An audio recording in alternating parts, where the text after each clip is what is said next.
ቤት ወይም መሬት ገዝተው ስም ለማዞር ፈልገው ሂደቱ ግራ ገብቶታል ወይስ በስጦታና በውርስ የሚገኙ ንብረቶች እንዴት በህጋዊ መንገድ ስም ማዞር እንደሚቻል ማወቅ ይፈልጋሉ? ዛሬ ሁሉንም መረጃዎች በዝርዝር ይዘንላችሁ ቀርበናል። ሰላም ጤና ይስጥልኝ። እኔ ህግ ባለሙያ ምስራች ነኝ።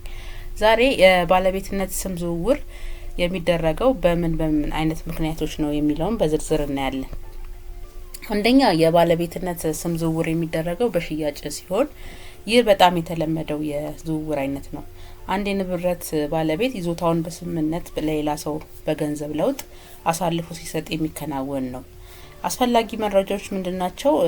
በሽያጭ ለማዘዋወር አንደኛው ዋና የባለቤትነት ማረጋገጫ ካርታ፣ በሰነዶች ማረጋገጫ የጸደቀ የሽያጭ ውል፣ የሻጭና የገዢ የታደሰ መታወቂያ፣ ንብረቱ በጋራ ሀብትነት የተመዘገበ ከሆነ የትዳር ጓደኛ ስምምነት፣ ከእዳና እገዳ ነጻ መሆኑን የሚገልጽ ማስረጃ፣ የግብር ደረሰኝ።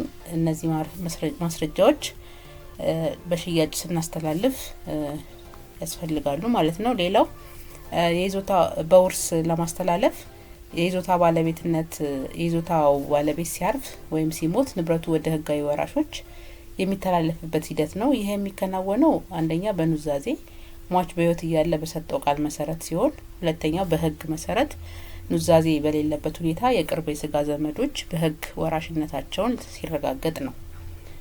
ይህ የሚፈጸመው ባለቤቱ በህይወት በሌለበት ወቅት ሲሆን ህጋዊ ወራሽነቱን ማረጋገጥ ደግሞ ቀዳሚው ተግባር ነው ማለት ነው። አስፈላጊ መረጃዎች ምንድናቸው የሚለውን ስናይ የሟች የባለቤትነት ማረጋገጫ ካርታ፣ የሟች የሞት የምስክር ወረቀት፣ ከፍርድ ቤት የተሰጠ የህጋዊ የወራሽነት ማረጋገጫ፣ ወራሾች ንብረቱን ለመከፋፈል ከተስማሙ በሰነዶች ማረጋገጫ የጸደቀ የውርስ ክፍፍል ስምምነትና የወራሾች የታደሰ መታወቂያ ያስፈልጋል ማለት ነው።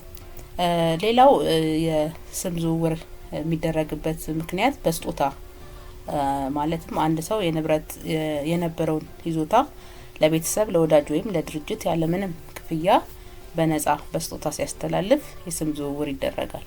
ይህም በህግ ፊት በውል መረጋገጥ አለበት። አስፈላጊ መረጃዎች ምንድናቸው የሚለውን ስናይ ዋናው የባለቤትነት ማረጋገጫ ካርታ፣ በሰነዶች ማረጋገጫ የጸደቀ የስጦታ ውል፣ የሰጪና የተቀባይ የታደሰ መታወቂያ፣ የጋራ ሀብት ከሆነ የትዳር ጓደኛ ስምምነት ያስፈልጋል። ሌላው ስምን ለማዘዋወር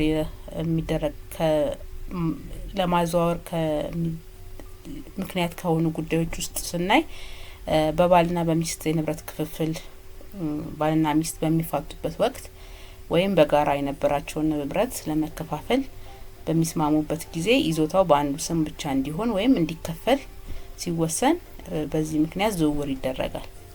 ሌላው በልውውጥም ሊደረግ ይችላል። የስም ዝውውር በልውውጥ ምክንያት ሊደረግ ይችላል። ሁለት ሰዎች ያላቸውን ይዞታ ወይም ቤት እርስ በርስ ለመለዋወጥ ሲስማሙ፣ ለምሳሌ የአካባቢ ለውጥ ለመፍጠር የሚከናወን የዝውውር አይነት ነው ማለት ነው። ሌላው በፍርድ ቤት ትዕዛዝ የስም ዝውውር ሊደረግም ይችላል። በእዳ ምክንያት ንብረቱ እንዲሸጥ ሲወሰን ወይም በሌላ በማንኛውም የህግ ክርክር ምክንያት ፍርድ ቤት ይዞታውን ወደ ሌላ ወገን እንዲዘዋወር ትዕዛዝ ሊሰጥ ይችላል ማለት ነው። እዚህ ጋር ያው ልንጠነቀቅ የሚገባን ጉዳይ ስም ዝውውር ከመጀመራችን በፊት ትልቅ ጥንቃቄ ማድረግ አለብን።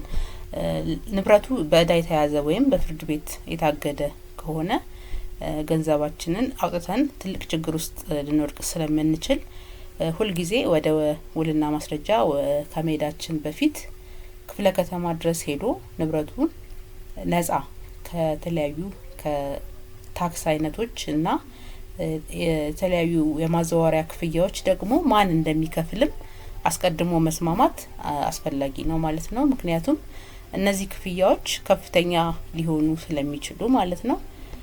ስለዚህ ማንኛውም የስም ዝውውር ህጋዊ ውጤትም እንዲኖረው በተጨማሪም በሚመለከተው የመንግስት አካልም ለምሳሌ በከተማ አስተዳደር ወይም የይዞታ ምዝገባና መረጃ ኤጀንሲ ቀርቦ መመዝገብና አዲስ የባለቤትነት ማረጋገጫ ካርታ መውጣት ይኖርበታል ማለት ነው። ለዛሬ ያዘጋጀንላችሁ መረጃ ይሄን ይመስል ነበር። ቪዲዮውን ከወደዳችሁት ላይክ፣ ሼር፣ ሰብስክራይብ ማድረጋችሁን አትርሱ።